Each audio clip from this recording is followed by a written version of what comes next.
Geçenlerde bir video izledim YouTube'da.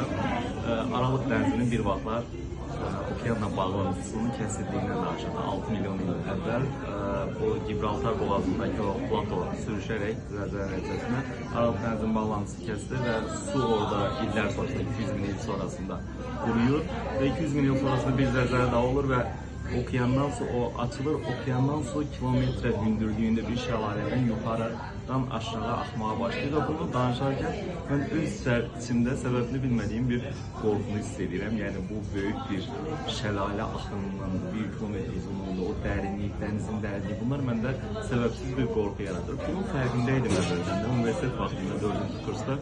O müəllimlərimizdən birine soruşmuştum ki, mən kosmos boşluğuna düşməkdən qorxuram, bu nədir? O da gülərək geçmişdi, bilməmişdi dəli.